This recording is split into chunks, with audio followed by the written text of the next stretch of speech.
Mummy.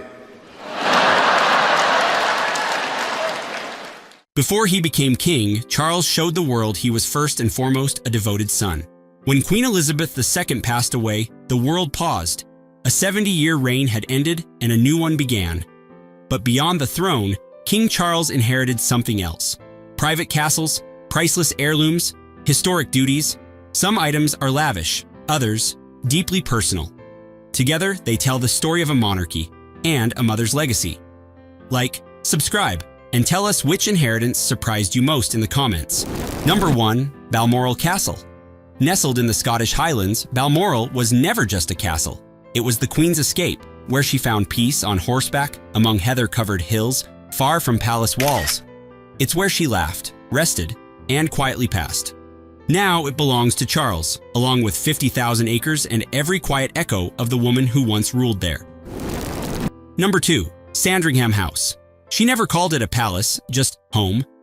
Privately owned since 1862, Sandringham is 20,000 acres of farmland, tradition, and royal family holidays. It's where the Queen hosted Christmas, rode horses, and found comfort away from duty. Now Charles walks the same gravel paths where he once ran as a boy, older, wiser, and carrying her legacy. Number 3. Duchy of Lancaster. It began in the 13th century, not as a title, but as a land empire.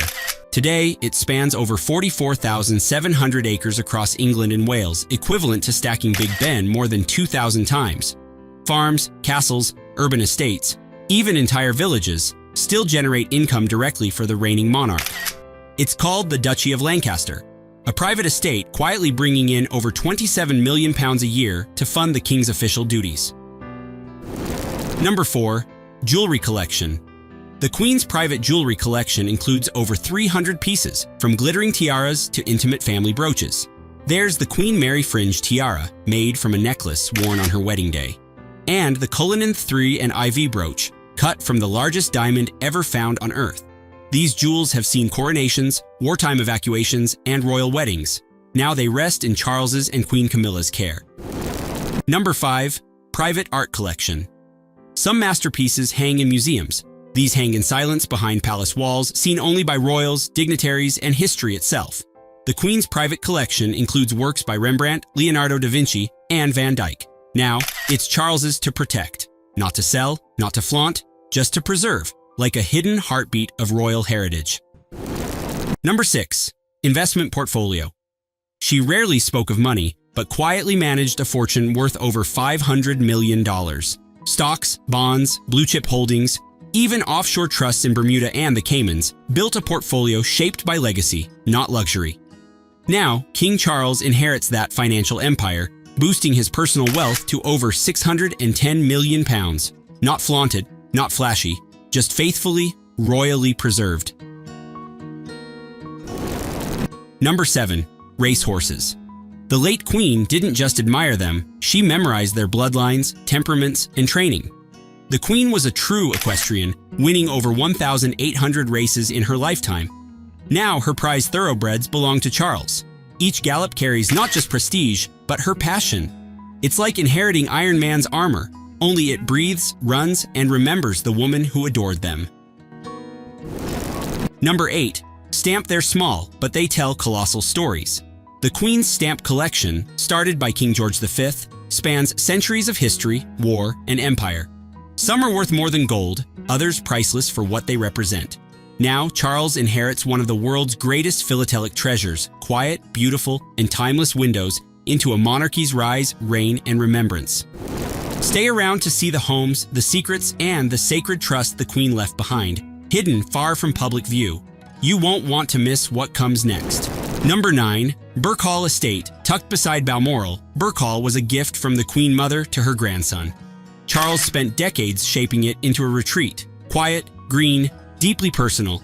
He called it his sanctuary, far from the weight of royal life. Now, it holds more than solitude. It's where memory lingers, and where a king dreams quietly of tomorrow. Number 10. The Royal Train. It's not the fastest way to travel, but it's the most regal.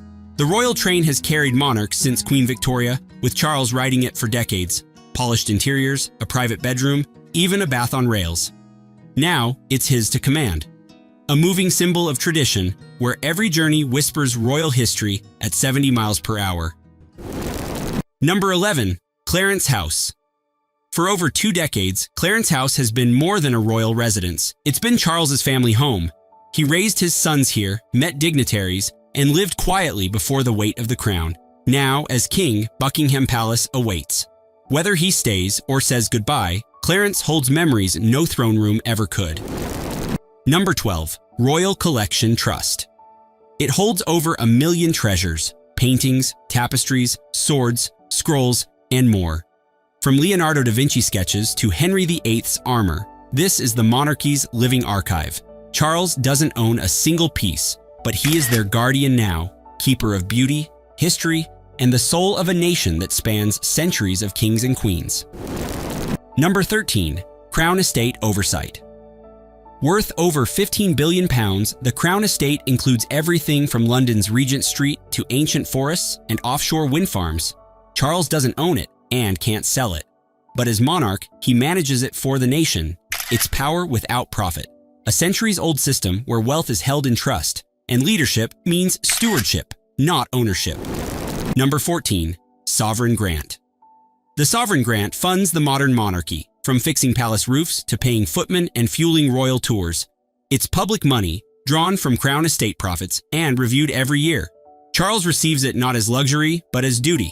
Every parade, every red carpet, every trumpet call, funded here and watched by a nation that expects accountability. Number 15. Crown Jewels. They glitter with myth and meaning. Crowns, scepters, and orbs pass through centuries. Locked in the Tower of London, they're worn only once, during a coronation. Charles wore them briefly, under the eyes of the world. Then, like every monarch before him, he gave them back, returning power to its symbol and legacy to its case. Their estimated worth? Nearly $4 billion. Number 16. Royal Residences. Charles resides where monarchs have been crowned, where queens have mourned, and where history resonates through gilded halls.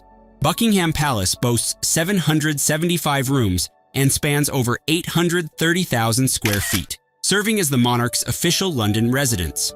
Windsor Castle, the oldest and largest inhabited castle globally, covers approximately 484,000 square feet. The Palace of Holyrood House in Edinburgh encompasses about 87,120 square feet and has been a royal residence since the 16th century. He awakens in spaces shaped by centuries and sleeps beneath portraits of ancestors, reminders that the crown is borrowed, never owned. Number 17. Official Vehicles. Charles inherited a rare fleet like the 2002 Bentley State Limousines, custom-built for the Queen's Golden Jubilee. Only 2 exist, each over 20 feet long and worth more than $12 million. He also uses a 1950 Rolls-Royce Phantom 4, one of just 18 ever made. Not just cars, these are handcrafted machines built for royalty and inherited like heirlooms. Stick around, the most unexpected royal perks are still to come. Number 18. Royal Archives. Tucked behind palace walls lies a vault of royal memory, letters, diaries, telegrams, and secrets. From Queen Victoria's journals to wartime messages never made public, the Royal Archives hold centuries of truth. Charles is one of the few with full access. Some documents remain sealed, others may shape how a king understands the weight he carries. Number 19. Royal Swans and Marine Life. It sounds like folklore, but it's law. As sovereign, Charles legally owns all unmarked mute swans in British waters. And not just swans, he also holds claim to sturgeons, dolphins, and whales. Centuries-old statutes still stand. It's the quirkiest part of royal inheritance, where tradition meets tide and the king's reach stretches from rivers to the deep sea. Number 20. Royal Warrants. It's not just a label, it's a legacy. From biscuits to boots, brands that serve the royal household earn a rare seal of honor, the Royal Warrant. For centuries, it's been a mark of trust and tradition. Now, Charles holds the pen. He decides which names get crowned, not with jewels, but with royal approval. Number 21. Military titles and honors. Field Marshal, Admiral of the Fleet, Marshal of the Royal Air Force. Charles now wears uniforms stitched with centuries of honor. These titles are largely ceremonial, but they echo real service, real sacrifice. They connect him to troops past and present. Not medals he earned, but ones he honors, by standing in the place of monarchs before him. Number 22. Charitable patronages. The Queen championed over 600 charities from cancer research to conservation. Now, those missions pass to Charles. These aren't just royal duties, they're living promises. Each patronage is a bond between crown and community, because royalty isn't measured only in gold or grandeur, it's in the quiet, lasting ways a monarch gives back. Number 23. Royal household staff. They cook, polish, protect, and preserve, often unseen, always essential. From butlers and gardeners to dressers who knew the Queen's routine by heart, these aren't just staff, they're the quiet backbone of royal life. Now, they serve the son who once wandered these halls as a boy, older now, but surrounded by those who remember. Number 24. Official royal duties. It's more than waving from balconies. King Charles now opens parliaments, signs laws, greets leaders, and walks beside his people in both sorrow and celebration. Every ribbon cut, every speech delivered, it all carries the weight of the crown. Because being monarch isn't a job, it's a presence, a symbol, and the duty never truly ends. Number 25. Royal Photo Archive. From Queen Victoria's first portraits to candid snapshots of royal weddings, the archive holds millions of images. Every era, every emotion, carefully preserved, endlessly cataloged. This isn't just a collection. It's a living memory of the monarchy. Now, it's Charles's to protect, the visual heartbeat of 1,000 years, resting in a king's hands.